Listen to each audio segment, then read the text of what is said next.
দ্বিতীয় যে নাম্বার কথাটা হচ্ছে, তারাবির নামাজ আমাদেরকে চাপ ক্রিয়েট করে পড়ানো হয়। চাপ ক্রিয়েট করে আমাদেরকে তারাবির নামাজ পড়াইতে হয়। কেন চাপ? পিছন দিকে মুসল্লির চাপ। কোরআনকে সঠিকভাবে আমরা পড়তে পারি, যদি ইমামের পড়া শুদ্ধ না হয় তাহলে পিছন দিকে মুসল্লির নামাজ হবে? বলেন তো। আমি তো বুঝতেছি, আমারে তো হচ্ছে না, আপনাদের কিভাবে হয়? আমার যদি না হয় আপনাদের কিভাবে হবে? যে ইমাম, সে যদি বুঝতে পারে আমারই নামাজ হচ্ছে না, তো পিছন থেকে মুসল্লিদের নামাজ হবে? সবগুলো গুনাহের ভাগ, পাপের ভাগ ইমামের কাঁধে এসে পড়বে, ঠিক কিনা বলেন? এখন এমন অবস্থা হয়েছে, তারাবির নামাজ 20 রাকাত পড়তেই হবে। 8 রাকাত, কোনো মসজিদে কিন্তু 8 রাকাত পড়ানো হয়, ঠিক কিনা বলেন? 8 রাকাত পড়ার পক্ষেও সহি হাদিস আছে, দলিল আছে। 20 রাকাত পড়ার পক্ষেও সহি হাদিস আছে, দলিল আছে।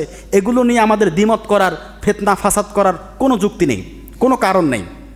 আমরা মুসলমান ভাই ভাই, ঠিক কিনা বলেন? আমি বলি, আমি যে গতিতে নামাজ পড়াবো, যদি আপনাদের 8 রাকাত পড়ার ইচ্ছা হয় 8 রাকাত পড়বো। এই যে 8 রাকাত নামাজ যদি আমি পড়াই, আমি দেখি যে 20 রাকাত পড়ার সমতুল্য হয়ে যায়। নামাজ নিয়ে ফাজলামি হয় ভাই, ঠাট্টা হয়। আমার তো শরম লাগে যে কি এটা, কি হচ্ছে এটা কি নামাজ? নামাজের নামে কি হচ্ছে এসব? না সিজদা হচ্ছে, না রুকু হচ্ছে, না তাসবিহ তাহলিল হচ্ছে, না কেরাত হচ্ছে, কিছুই হয় না। অতএব ওই তাড়াহুড়ো করে 20 রাকাত না পড়ে আমরা 8 রাকাত পড়ি।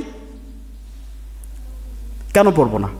কারণ আমি গতবার যেভাবে নামাজ পড়িয়েছি, আল্লাহর কসম করে বলছি, আমি নামাজ পড়ে শান্তি পাইনি। আমি মেম্বার থেকে বলছি, এটা রসুলের চেয়ার। ইন্নাল ওলামা ওয়ারাসাতুল আম্বিয়া, আলেমরা হচ্ছে রসুলের ওয়ারিস। আমি টাকা ইনকাম করার জন্য এখানে আসি নাই।